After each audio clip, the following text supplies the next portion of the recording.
Welcome to my Life Chassidus Applied, episode 477.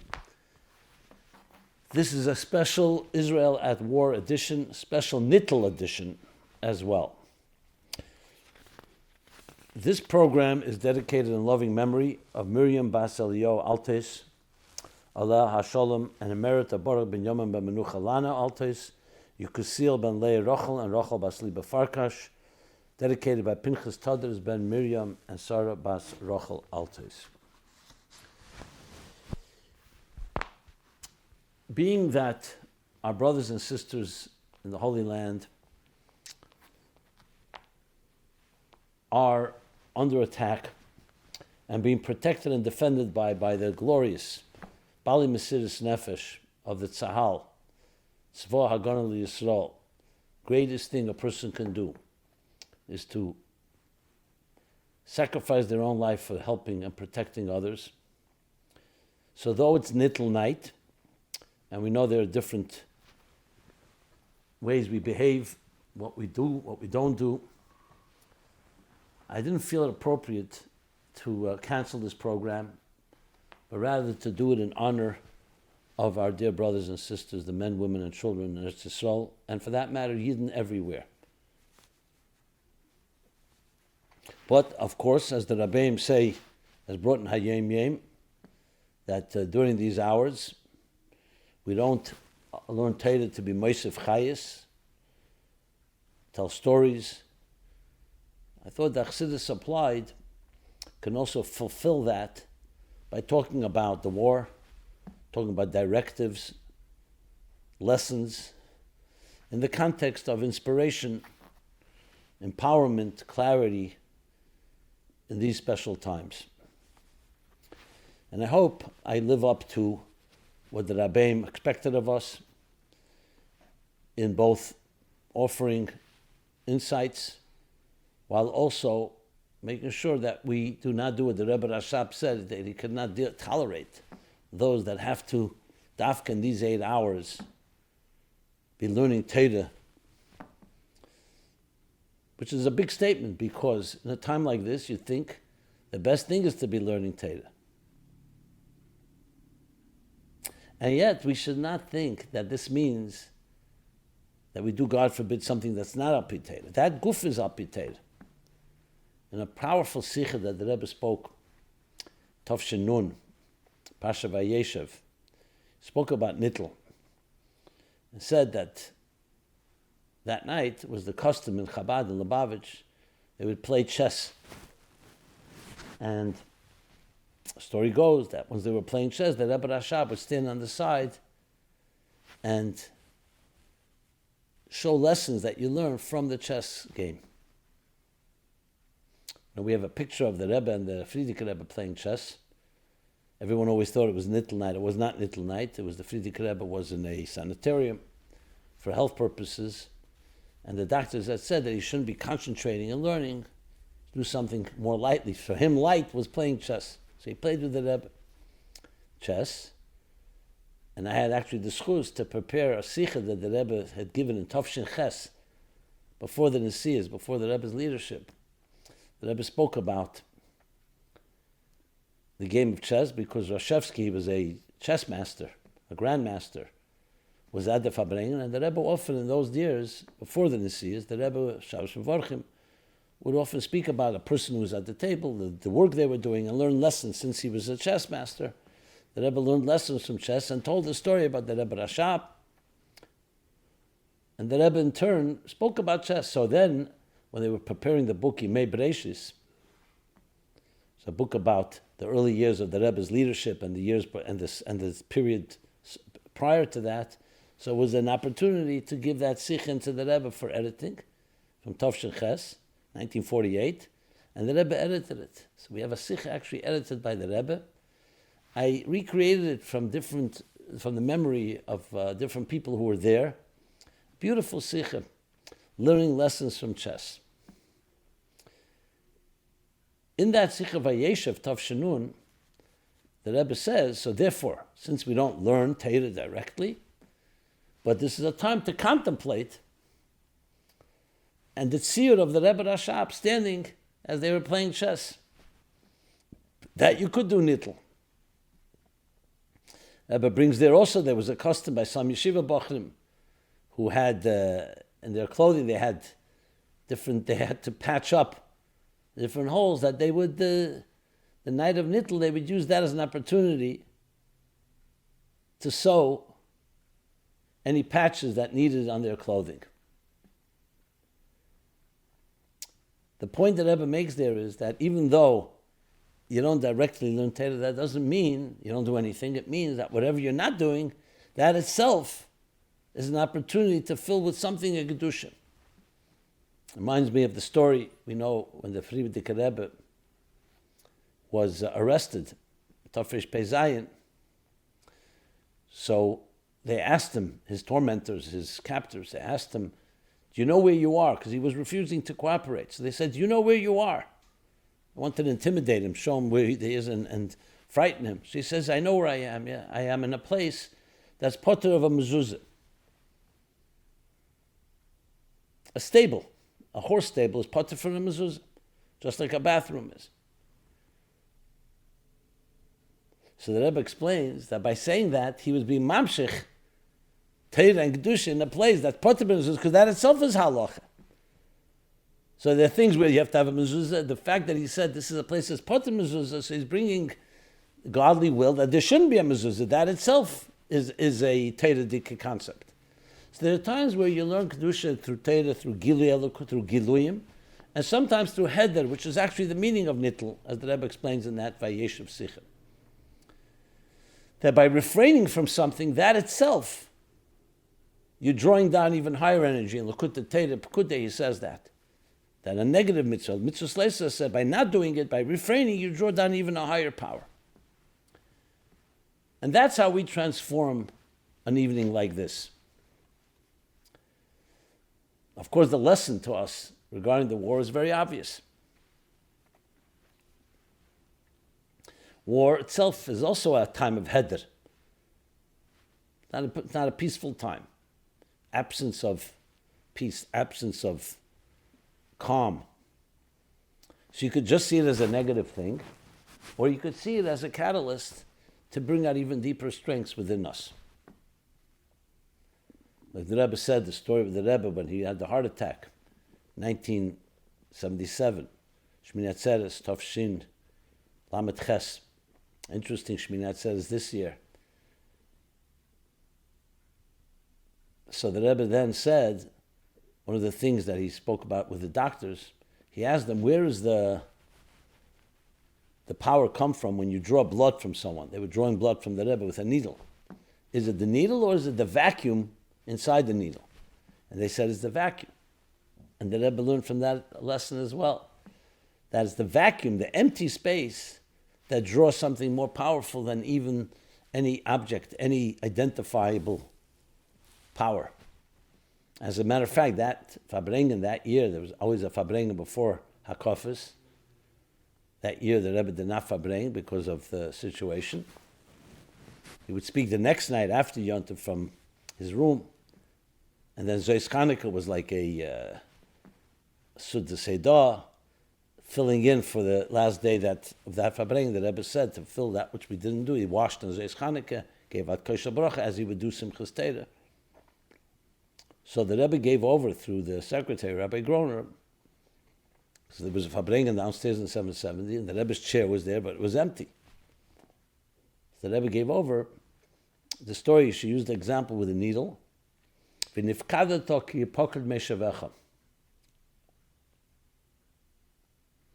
Yenison and David are talking that David would not appear in his regular seat at the meal, the Erev Rosh Chodesh meal, every Erev Rosh Chodesh, Mochel Chodesh, there was a meal that the king would throw a Suda, a meal, a festive meal, and David HaMelech would sit in a particular place. So when they were speaking, he says, since David was afraid Shaul at that point was already pursuing him, so he didn't show up.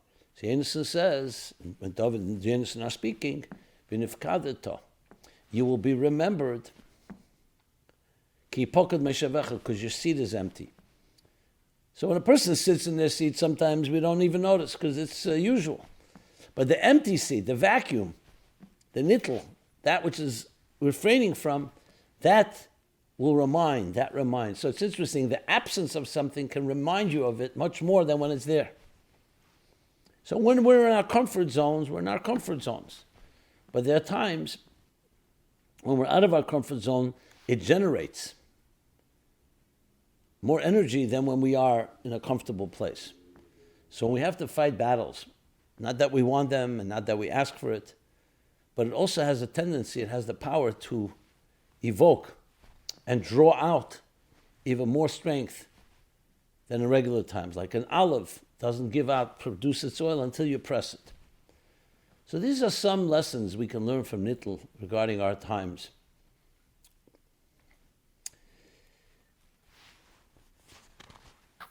Moving from Nittel, it's also the month of Teves. We had Hey Teves, we had Asara B'Teves. So let's talk about Teves. Someone asked the question. The Gemara says that Achashverosh took Esther into the palace during the month of Teves because Teves is a cold month where bodies get benefits from the warmth of each other. Guf nena min haguf. Would it make sense to say that Teves is the perfect time for Moshiach to come? Because we need his warmth for Torah and mitzvos to offset the coldness of galus. Absolutely. I remember when, talk another story, President Shazar,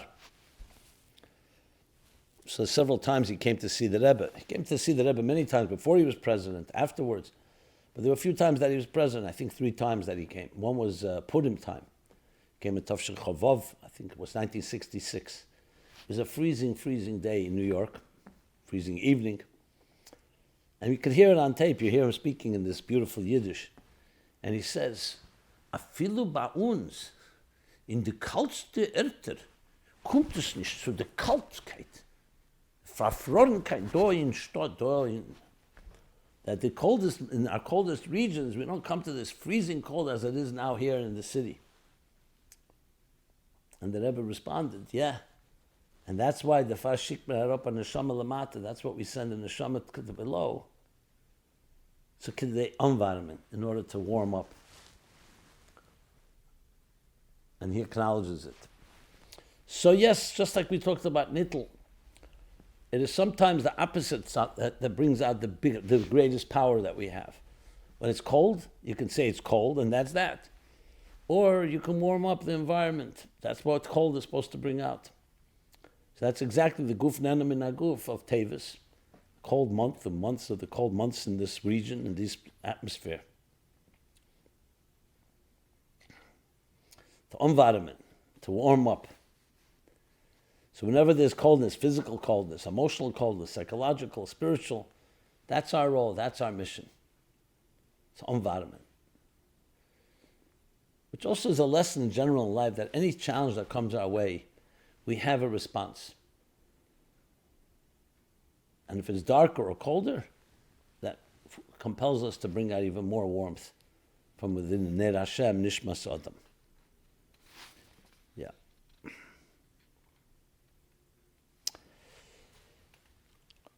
We're also coming from Asara B'Teves. Asara B'Teves, of course, is the first of the tiniest connected to the destruction of the Beis Hamikdash.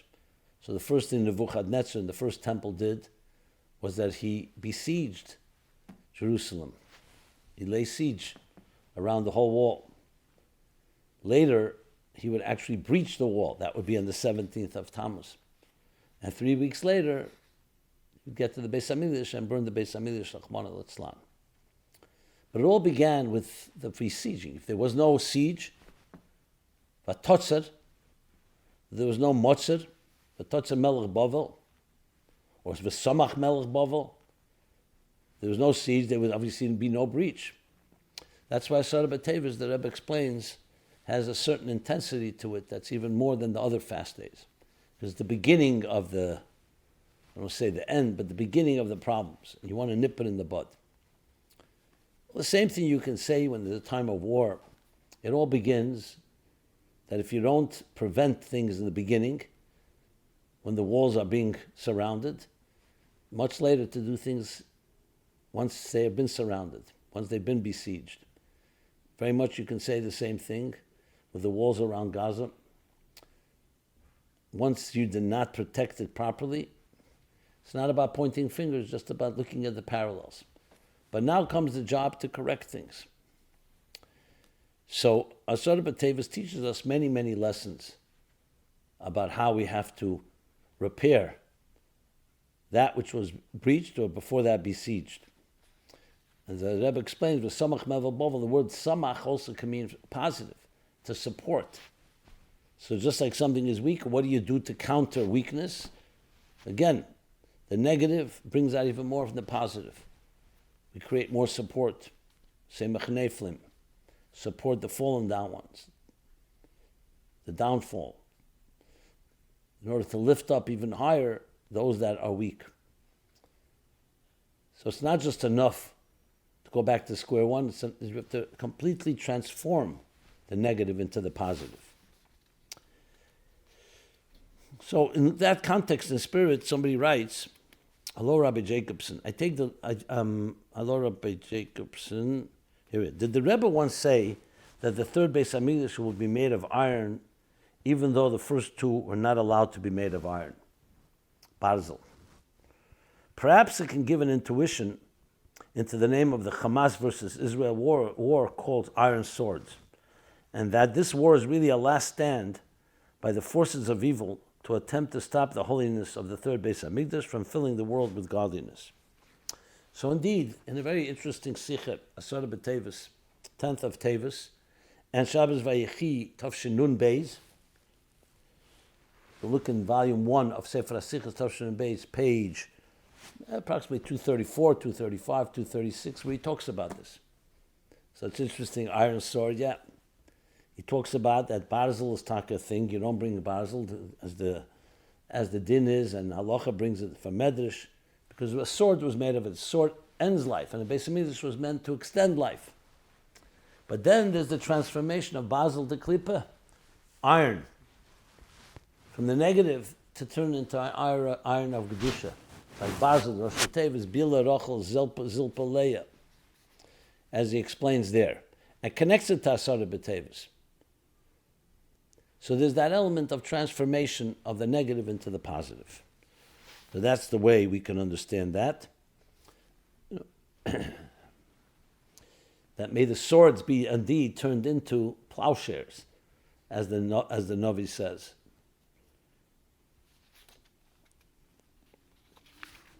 Since we're on this topic, someone wrote a comment, and let me read the comment. We get many, as you can imagine, many letters that come in. Much feedback to previous programs as well as new questions. So this is a good opportunity to mention ChassidusApply.com, where you can find this and all previous episodes, plus other resources and materials around Chassidus Applied. So someone writes, hello, Rabbi Jacobson. I take the liberty of speaking for your listener family to say that we are sorry to see that you have a cold as of last Sunday's class and on the Wednesday night class. Blessings for Refuah Shlema, Refuahs and Yeshuas to Gans Klal Yisrael. My question, why was the tshuva gomer that Yosef's brother was not sufficient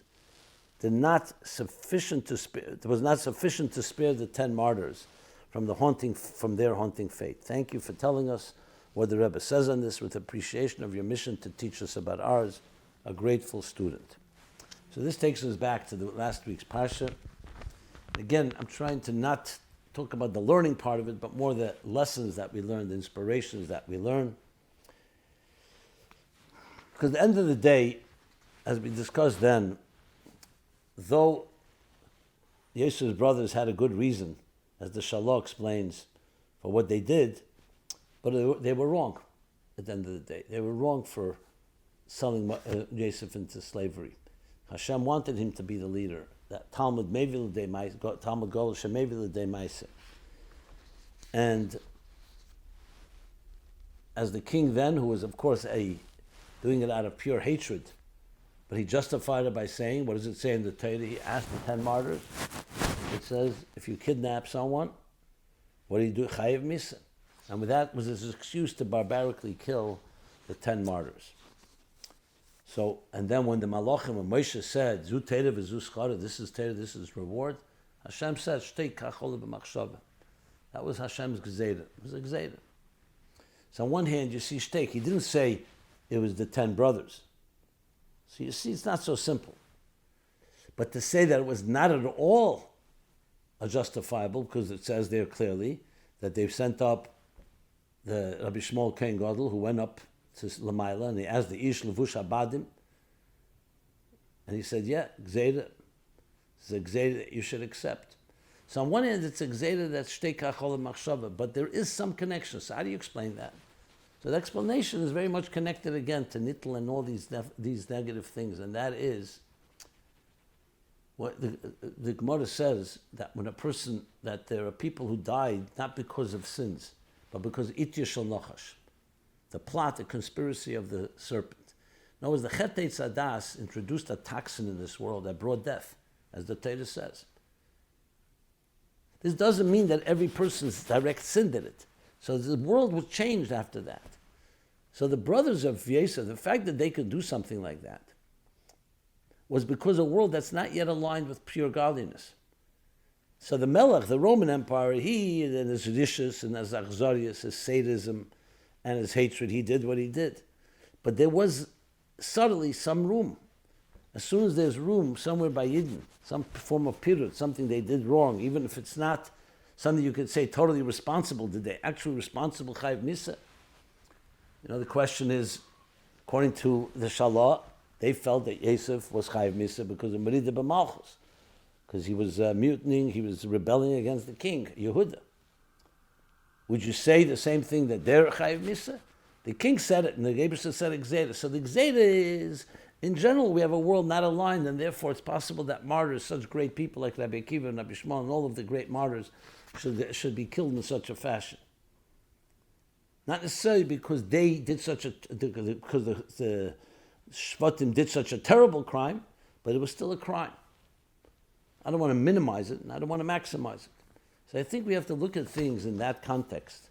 We don't point fingers and blame anybody, but it says every generation that doesn't rebuild the Beis HaMikdash is as if it destroyed the Beis HaMikdash, which means that we all have responsibility. We didn't do it, but as long as we don't rebuild it, means there's some responsibility that we carry, because there is some collective, accumulative effect of our dissonance and our disconnect from godliness that ultimately allows. Remember, if God is completely revealed in this world, there's no room for anything negative. Anything. Not by us, and definitely not in the world around us. And definitely not something like the killing of the 10 martyrs. Okay.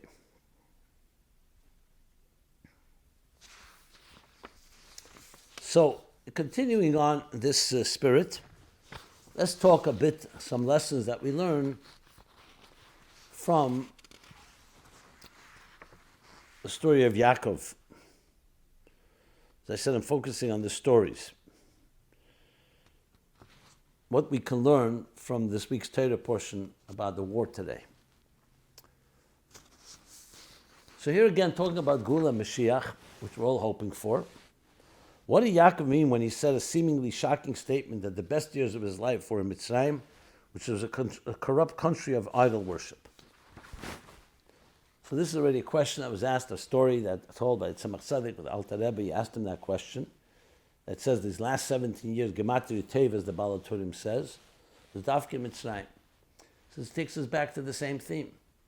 It's the darkness of Erves Ha'aretz, of this decadent land, that brought out the best. Not Eretz Yisrael. That's what Yaakov wanted. Vayeshev Yaakov, Bikesh Yaakov Leishav B'Shalva in Eretz Yisrael, his homeland. Homeland of Yitzchak, of Avram, promised land. It was Dafke Mitzrayim that brought out the deepest. So challenges bring out the greatest strengths, is the bottom line.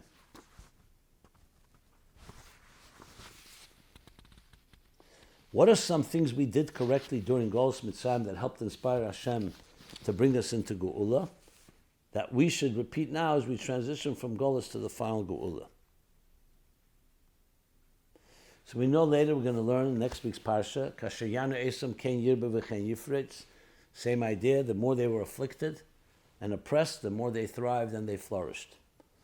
Essentially, he was holding on to our Amunah, B'schus Amunah, the Amunah that really preserved them, especially B'schus Noshim Sitkanias, the Amunah of the righteous women. They did not change their garments, did not change their names. So the same thing is here. When there's challenge, there's always the temptation or the test. Will we retreat? No, we show that we're even prouder Jews, and we stand stronger with more betachon in Hashem, more trust, and we fight stronger to overcome all challenges. So Kimet Seischem Eretz Mitzrayim Aren and Floy is the same thing. Just as Yaakov thrived, you see his best years were those last years in Mitzrayim. Same thing is that's what galus teaches us. So now as we transition and we suddenly have to deal with a setback like we're dealing with, it's meant to bring out even deeper strengths. And you see it. Mikam Chisol Goyechad Baretz. Look at the beautiful Kiddush Hashem, time and again, by Eden everywhere, with the challenges. Okay.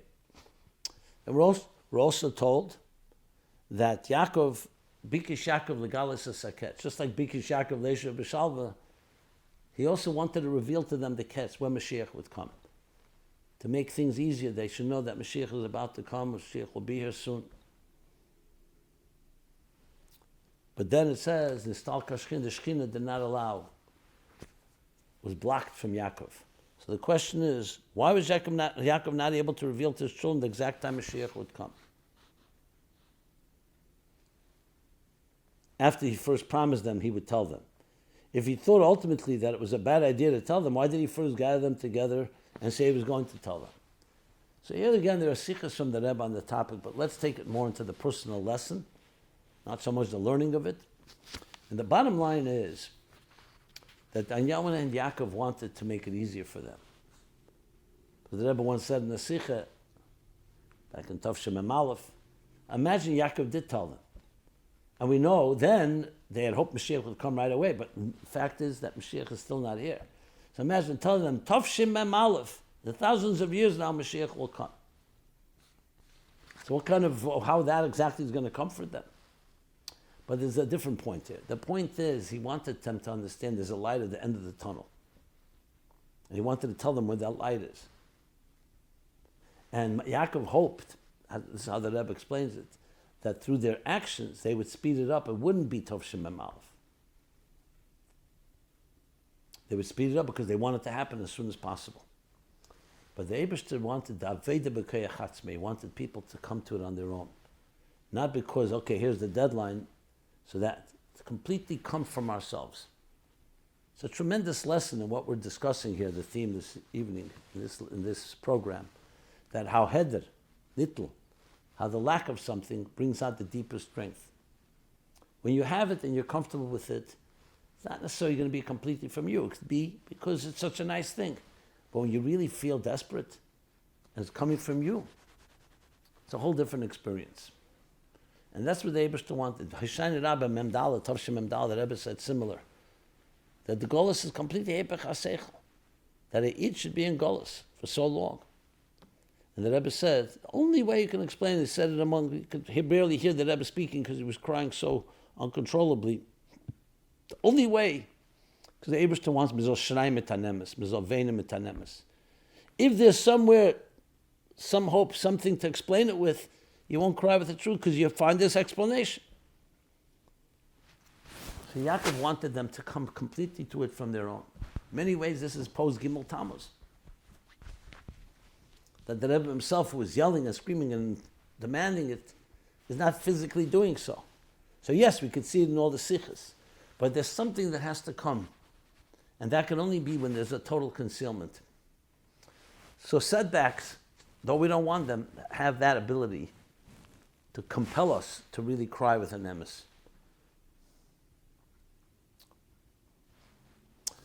And finally, one more thing on that topic.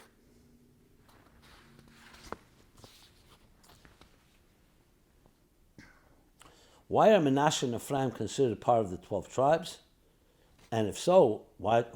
If we want to count them, then we should say the 14 tribes.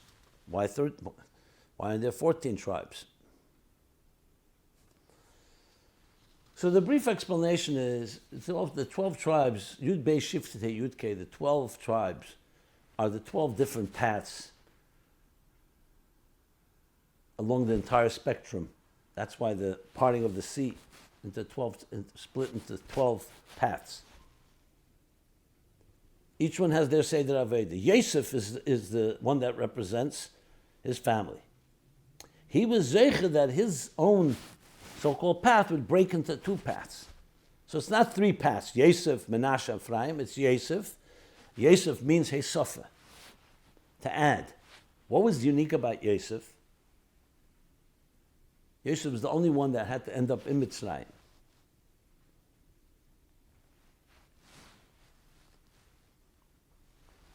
Like we mentioned and we discussed.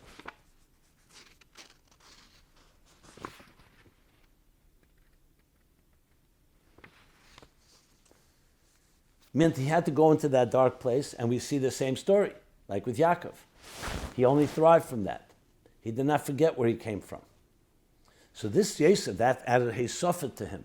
Yisn min achesha, the Hesofa Yosef Hashem li ben Acher, means from the Acher. Even from Mitzrayim, he turned it into a ben. And he indeed had 2 sons. And each one is a detail, so to speak, a subset of Yosef. Menashe is from the word Nasheni, that he made him forget his agony. The birth of Menashe, Mitzrayim, made him realize that there's a future, so he made him forget the agony and the pain of Mitzrayim. But that's not enough. That's one Hesofa. He doesn't have that much agony. Then there's the positive. Efraim is Hifrani, that I thrived, I flourished, I blossomed in this land.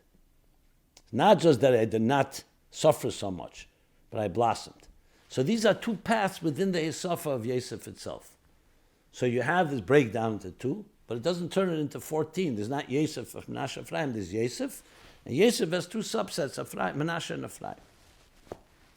The relevance to us, of course, is this theme of thriving through difficulty. Similar language like Ifrani of Ephraim. Maybe the chen yirbe v'chen yifritz, you could also say, is like the 2 expressions. One is multiplying, one is blossoming. Okay.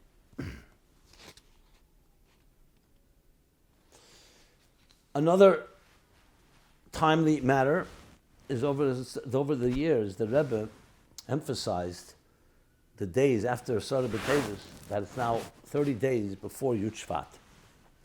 We know in Halacha, 30 days before Yom Tov, Shleishim Yom Kedem HaChag, you start learning about that holiday. So the Rebbe applies the same thing to Yud Shevat. I recall at least twice that the Rebbe did this in Tov Mem Zayin, the year of the Sfarim, the Dan Notzach of Hey Teves. So that is Sarah Teves, the Rebbe spoke about 30 days before Yud Shevat. Said to take on achlotas and prepare and learning Torah and doing stock and actually appointing a mashpia that would test you several times, 3 times before Yud Shevat to make sure that you're living up to your commitments. And then again in Tov Shinun. Tov Shinun, the Rebbe also spoke about 30 days before Yud Shevat. So someone asked, the Rebbe once said that it's customary to prepare for a holiday 30 days in advance. And since the 10th of Teves is 30 days before Yud Shevat, it's a good time to start emphasizing learning the Frierdiker Rebbe's teachings and committing to his directives. Can we therefore ask Rabbi Jacobson to please give a brief synopsis of the original Basel Lagani Maimer? Thank you. So let me tell you what I'll do. Being that we still have time till Yud Shevat, but on the other hand, it's already within the 30 days, let's talk about one point that's relevant in the context of tonight's program. And as we go, each week, we'll talk more about it. So it's about learning the Torah of Frierdiker Rebbe, the directives, and of course, the Frierdiker Rebbe and the Rebbe. The Rebbe becomes leader in Yud Shevat. So the general thrust of the Maimer relevant to our discussion is the same idea, especially the chapters that we learn this year, which corresponds this year to chapter 14. And that is the theme of Bizbuz Ha'etzos, that during a time of war, when it's danger, you get the greatest splurging of the king's treasures. In regular times, these treasures, as he explains, remain hidden. But in times of challenge, the king Splurges, literally, bizbuza eitzes. Eitzes that no one ever saw. And he himself puts himself on the line. Again, the concealment, the darkness brings out the greatest powers. And as he explains, that this eitzes is called, the Maila is Erein Sof, Lamaila Maila Aden Ketz, Lamata Mata Aden Tachlis. Lamaila Aden Ketz means Helam Acher Helam, to the deepest levels of Helam Atzmi, which we'll discuss in the coming weeks. But the relevance is that there's a war going on right now, and that's Israel. So we are given the eitzes that the king, Melech Malcham Lochem HaKadosh Baruch Hu, provides and splurges. These eitzes, splurges, not just gives them. Will open up all the coffers and all the treasures in order to reach the netzachen against the enemy. Because the enemy touches the very etzem. Dafka enemy does that. Why not other things? Because when you're challenged, it brings out the deepest strength that you have within. That's why dafka in this world is adirale yizbarach latzmusei yizbarach. The world of klippus, mali klippus, sitrachli, dafka in a world where there's a helam, a darkness, and there's a opposition that brings out the strength, as you see. When there's resistance, there's opposition, it makes you much stronger. Another question asked, can we go to another cemetery to pray if we're unable to travel to the Ohel? Did the Rebbe once say that if someone is not able to visit the Ohel on Yud Shevat because they live far away, and they can go to any cemetery in their city that has a tzaddik or big rabbi interred there, because all cemeteries are connected to each other and all are connected together with Israel. My question for Rabbi Jacobson is, what if someone lives far upstate and at the same rural Jewish cemetery there are no known tzaddikim there? Can someone go and just pick a random kaven and daven there? Should one light a yahrzeit candle there and leave a kvittel? Would it be helpful if we had tried every possible way to daven for the safe release of the hostages? And so far we haven't seen complete success yet. That we tried davening in a cemetery and asked the neshamas of the departed to please help daven with us. And maybe with their help we can get the message through to the Kisei HaKovid and see completely success to our prayers. So yes, the Rebbe did say firstly about cemetery, a tzaddik of a place of another tzaddik. I have to look up the source. I don't have it offhand. If anyone knows where it is, please share it, and I'll share it with everyone. So the answer is yes, if a person has no other way. Regarding the second question, I have not seen a direct source, but I would say yes as well. We have stories, for example, when the Jews were in Russia and they couldn't send a kvittel, a note to the Rebbe said, put it into a sefer, and the Eibishter will make sure it gets where it has to get to, and you'll get your right answer. So for sure, going to kfarim of Jews, whoever it may be, kol amach kulam tzaddikim, has also that ability, especially if it's family members. Now, of course, if a person could make it to the Ohel or could make it to a holy place, even better. But there's no such thing. The Eibishter is everywhere. And if whatever Hashgacha Pratis prevents you from going to one of these places, you can do it at the cemetery, you can do it in a shul, you can do it anywhere. But every place has certain kedusha to it, and therefore I would say yes. If there's no choice, the Eibishter will answer that way as well. Okay. Now let's talk about actions. Actions. So I got to keep getting many questions and suggestions. I thought it's just a good collective way to share what others are thinking, and every suggestion is valuable.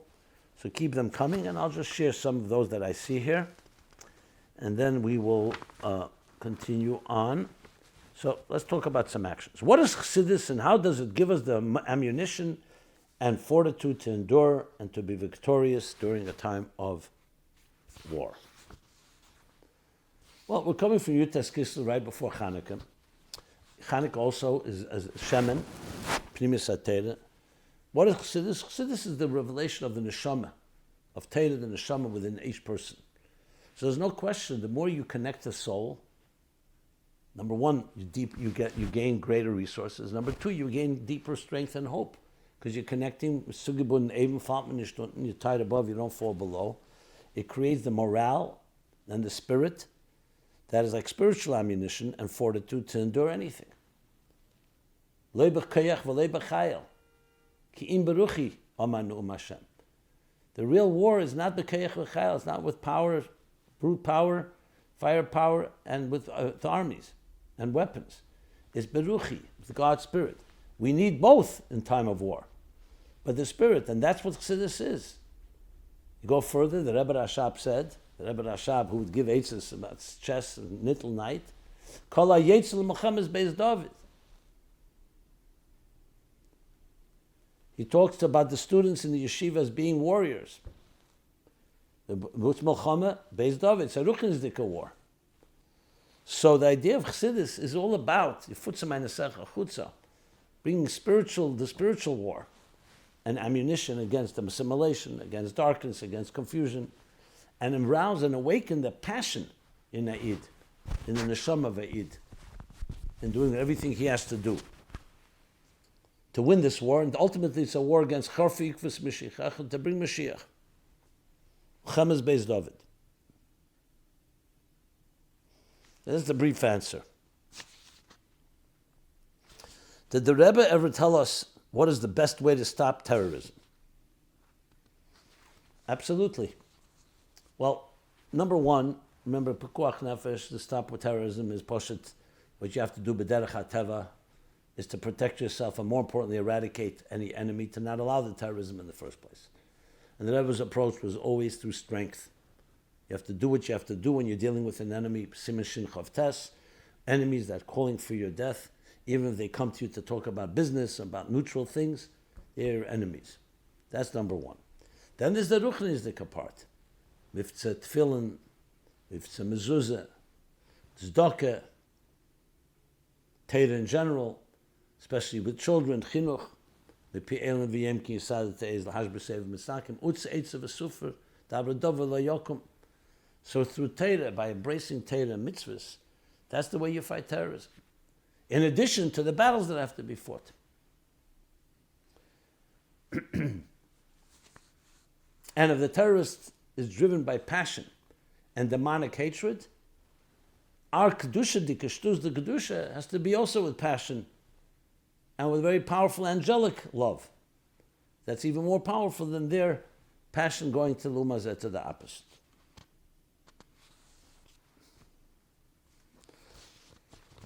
How can we increase the simcha to break the boundaries during a time of war? You know, simcha pays together, it breaks boundaries. If we are taught that simcha can break through all boundaries, how can we use simcha and increase in simcha to break the boundaries during a time of war, when it would seem the more appropriate response would be to be strong and fight, and to be sad at the carnage and at the suffering of the hostages? Even when we're sad by certain things, it still says, Ividus Hashem b'simcha. Simcha is not frivolous joy. Simcha is connection to Hashem. To know that God runs the world, runs your life, and that in the end it'll all be good. And even now it's good, even if you don't see it. So simcha is also psychologically gives a person strength.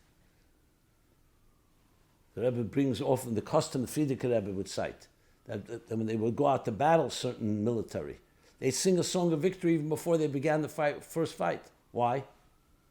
They haven't even fought the war. Because it's about attitude.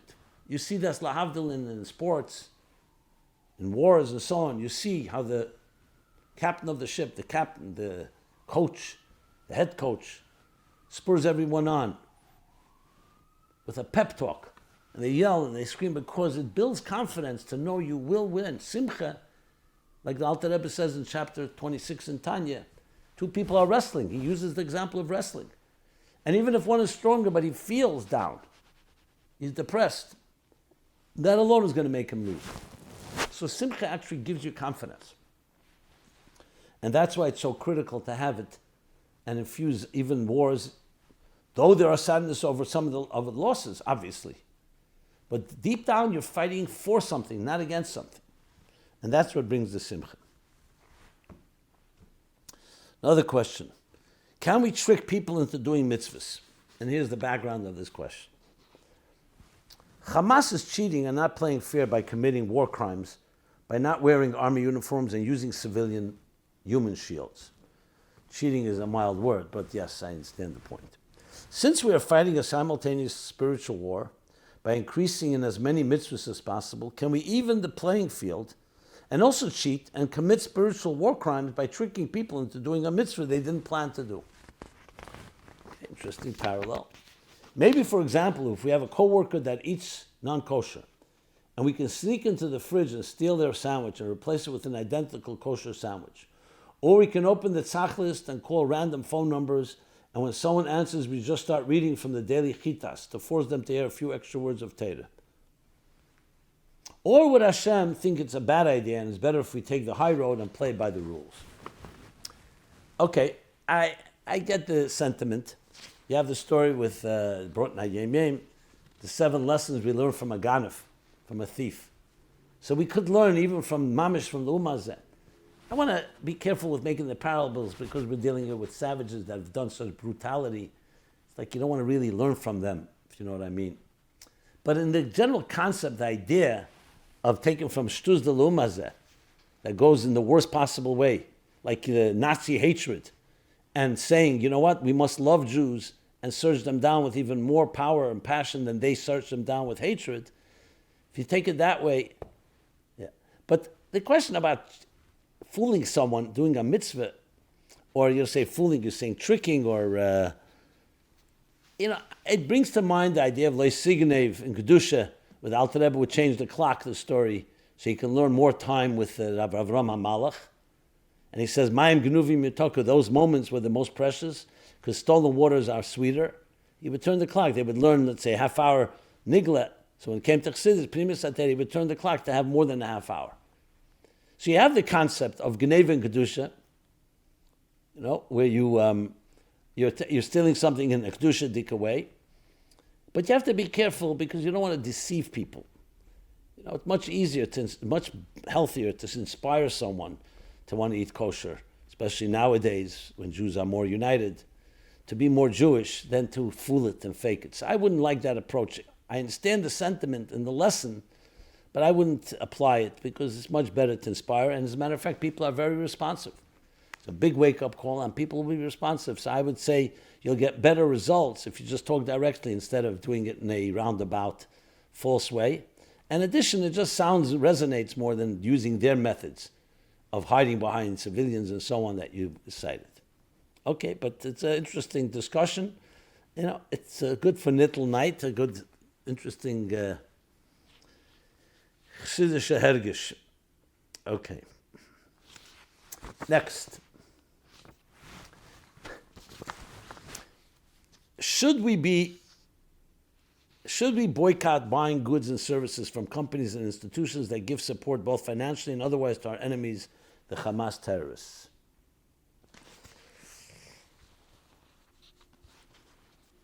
I think it's a case-by-case discussion. Those that are overtly saying things, and why should we support them? Should we publicize it and make it into a whole thing that this is our effort? That's not our style. Privately, there's no reason to support anyone that's supporting your enemy. But I would not turn it into a political movement. You find the opposite, obviously, the divesting, and they're all their BDSs, I don't even know all the names for it, where they're trying to boycott Israel. So I wouldn't want to be in that boat and say, they're doing it, we're also doing it. I would stay away from that. But personally, why spend money? You can buy the same product elsewhere. Why spend it on a person who's an enemy? You want to write a letter to voice it? I would do that case by case, because again, I wouldn't want to turn it political, where it becomes, okay, they're doing it, we're doing it, let's see who does it better. Because the boycott is not our method of war.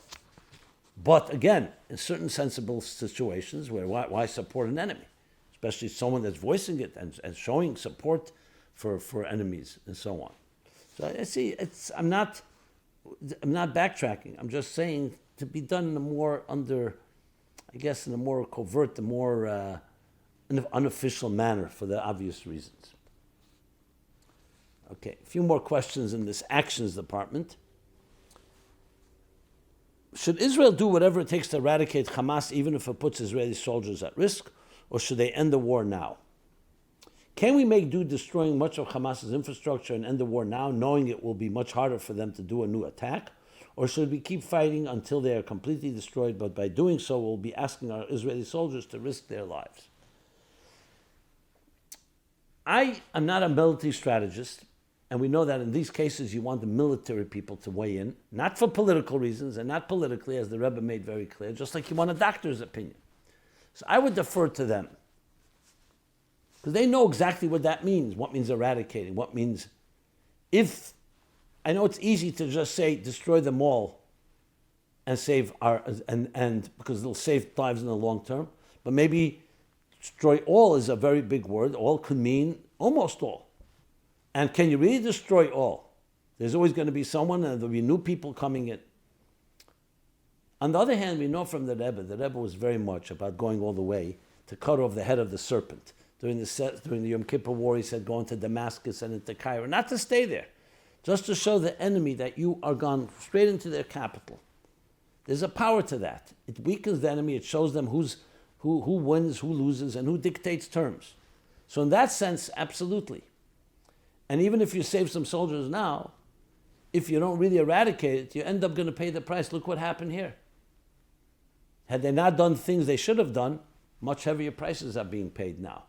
So in that sense, I would definitely say, again, I'd avoid being the military strategist here, but I would definitely say, eliminate everything you can, because at the end of the day, they're going to come back. So if you leave any, if the Nazis did not unconditionally surrender, you left some of them, no. Yes, you may save immediate lives right now because you didn't finish, you're not putting anyone at risk, but you're putting much more people at risk in the long term. It's just like returning hostages and creating an incentive for them to take more hostages. So don't get me wrong when I said initially, I just was saying that I don't want to be the one that says when exactly that means. That's a military strategic. But generally speaking, at a point where you've seen what has happened, you don't just... Now, that doesn't mean we take the lives of soldiers lightly. Lives have been lost, unfortunately, but that's the price you pay, because you can lose a lot more lives if you don't do it now. That would be my general gist, and especially as I understand it from the Rebbe's approach. Okay. Should you receive converts from Gaza? Should we accept people from Gaza that want to convert, or are the people from that region so toxic and damaged that we would not want them joining our community? It seems to me like a very hypothetical question, which we don't usually have a sayayta d'shmaya when it's hypothetical, help from God to know how to answer, because I have not heard anyone from Gaza who's asking to convert. I don't even hear anyone from Gaza that's asking to surrender, let alone. So I understand that's hypothetical. I think if there is indeed such a hechetimtza possibility, then you have to leave it to Rabbanim, let them come to before Rabbanim, they say they want to convert, let the Rabbanim figure out whether they're sincere or not, and follow all the halachas, which is usually dissuading, and so on. So that's my quick answer. Then there's one more question which I was debating whether to read it or not. I'm going to read it simply because of Nittel. So, maybe it's a little amusing if you wish, or it's tragic, however you want to interpret it. And here's the question. And please don't laugh. Is there a connection between the tunnels that Bochum dug under 770 in the spiritual war that is being fought simultaneously with the Hamas tunnels under Gaza in the physical war? So if you don't know what I'm talking about, Tavei Alecha Bracha. I also didn't know what this was till just recently, till I got this question, or a little earlier. So I don't want to go into details. But first of all, Havdal of Havdalah, I don't want to compare. Hamas you're talking about, what they did and they're doing is just beyond. But it's hard to ignore when you suddenly find a tunnel that was dug during COVID time under some of the basements under 770. I don't know what the intention was. I find it to be reckless, irresponsible, so I want to make that very, very clear. And it's hard to ignore that suddenly that pops up. So we have a comment that we like to say is that every big problem begins with a small one. Like, when that Jew that didn't want to stop learning 1 hour a day, even though he got older, he said, if I stop learning 1 hour, even though I learn 20 hours a day, and if I go 1 hour less, then someone who goes to shul once a week will stop going to shul once a week. Someone who goes to shul once a year will stop going to shul. It's a ripple effect. So in that sense, we always look at ourselves that a subtle problem within you can ripple into something much bigger. But I want to also qualify, not compare the two, because it's not at all the reason that tunnels were made, but just the fact. And in general, doing things, tunnels, the very word, it sounds like subterfuge, sounds criminal. You're doing underground, nobody knows, and it's never good intentions. So in that sense, I mean, it's at minimum it's Hafkedus, and most maximum it's dangerous. So again, I don't want to compare, but since someone asked the question, I decided to say it. And if I shouldn't have talked about it, Hashem Yirachim and Hashem will Yichaper Ba'adi im Shagisi, if I made a mistake in talking about it. I don't see damage done, but anyway, I talked about it, so be it. But it's a lesson for all of us that we have to do things above ground, do things the apitera, Tomim Tiyim Hashem Alekacha. Follow what the Torah says. Learn Torah, learn Chassidus, daven, do mitzvos. Futz Menasecha Chutza, that's the Seder Aveda. I've never heard that Seder Aveda is to dig tunnels. Not from the Rebbeim. The Rebbe would be appalled that Bochum Bechlal are wasting time like that. So I think it's just a good lesson that we have to be focused on what we have to focus. Like the Rebbe spoke Hey Teves, regarding Hey Teves, he said, in the Gaza. Learn Torah. What are you doing Bechlal? What doing under the ground? What's a Bocher doing Bechlal in a basement? And then, I mean, the whole thing doesn't ring true or ring right. Regardless of what's going on in Gaza, I would say this anyway. But being that it comes out at a time like this, it just amplifies the point. Okay. I want to do a few more, there's so much more. So let's do about, let me conclude with something on a positive note. Let's do that. Who owns the land of Israel? We've been talking about that in the last few weeks. So there's a few more points I wanted to make. And then there are other topics which we'll leave for next time. And that is, why is it important for us to live in Israel at such a huge cost of lives? More detail.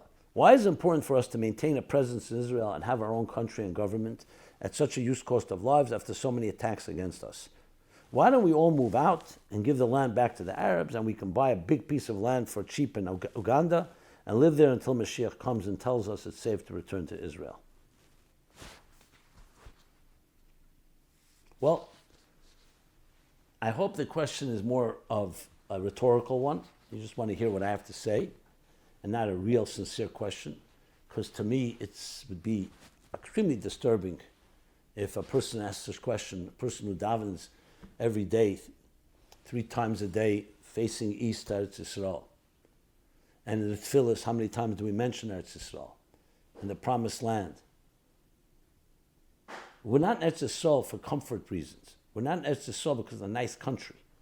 We're in Eretz Yisrael because it's Eretz HaNivchad. It's a chosen land, a promised land. Like he says in Rashi in the first psukim in Chumash. The Eibishter chose this land and gave it to his chosen people. Eretz Yisrael, given to Am Yisrael. Yisrael from the words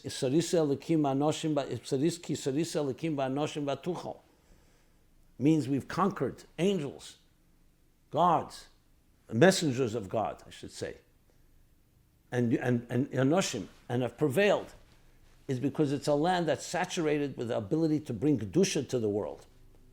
And Eden, Am Yisrael, Amleches Kein V'Gei Kodesh, Am's geulah, the power to bring Kedusha, spread it to the entire world. It's inextricably bound to the very neshama va'id, Torah, Eretz Yisrael, and Eden. Teves Yisrael, Am Yisrael, Eretz Yisrael. So it's the very purpose of our existence. It's mepnei chateinu, golinu ma'atzenu, that we cannot build a Beis Hamikdash. And even when we're in Eretz Yisrael, there's a certain galus. But Eretz Yisrael retains that kedusha le'zazim imkema that always remains there, and its purpose. So for Eden to be in Eretz Yisrael is not like lahavdil, the French in France, and the Brits in the UK, or Americans in America. This is an inherent spiritual connection. And it's Yisrael is not just another land. It's Yisrael as an exports kedusha. Shara Shamayim, the gate to heaven. That's the gate there, nowhere else. The Har HaBayis, Beis HaMikdash, Kosel HaMaravi. That's where the kedusha is. Is it surrounded by enemies and there are challenges? Yes, there are. But that doesn't weaken our connection. And when the Eibishter want that Eden should return there, look how many Eden have returned there. So it's about understanding our very destiny, our very identity, our very calling. So it's one and the same. And that's why we pray about kibbutz galus, that the kibbutz nitchei Yisrael, that all of us should return. You could say, why can't you just be a good Jew anywhere in the world, even after Moshiach comes? Because there's something about Eretz Yisrael, Dafke, Eretz Asher, Ein Hashem Elokecha B'Meresh Hashanah V'ad Achri Shana, the Hashgacha, God's presence, Shara Shamayim I mentioned, the gate to heaven. It's just like saying, you know what, Shabbos is difficult to do, so let's do only, let's move it to another day. No, Shabbos Kedish. And Yom Kippur is Yom Kippur. That's in Zman. And the Mokim, it's Eretz Yisrael is the Eretz HaKedish. Eretz HaKedish, the Holy Land. Like Am Kodesh. And if you don't know this, learn about it. Because that's exactly what the world needs to hear now. That we are bringing you blessings. The Jewish people and Israel bring the world blessings. That's why it says in Medrash that if they knew, the Umas Elam, of how much Yisrael protects them, now Beis HaMikdash protects them, and the Ayin Ponim that we bring on Sukkot protects the Ayin Umas, the 70 nations, instead of attacking, they were surrounded with legions to protect the source of blessing to them, not just to the Eden. And basically based through the Kol Ha'amim. Like we said in the Haftarah on Torah Teves. And so many other expressions of Eretz Yisrael is central, is the place where God's presence interfaces with existence. And it's the Jewish people that interface with all the nations of the world. So it's an unbelievable schus to be there. And that's why it's important that the world know this and help protect and defend this holy land that was given to the holy people of Israel. And with that, we will conclude this program of My Life Chassidus Applied, special Nittel edition, special Israel at War edition. Should only have fulfillment of these words that should finally live up to this calling and destiny. Shalom and Eretz Yisrael, Nesati Shalom Ba'aretz, complete peace, not just absence of war, complete peace, Shalom, with a geulah Elokus in Eretz Yisrael, spreading Asid Eretz Yisrael Shetispashet B'chol Arotzes, spreading that message and that light and that energy to the entire earth. And it should happen speedily, literally now. We're here every Sunday, 8 to 9 p.m. My Life Chassidus Applied. Everyone, we be well and be blessed. This program is brought to you by My Life, Chassidus Applied. Please help us continue our programs. Make even a small contribution at chassidusapply.com/donate.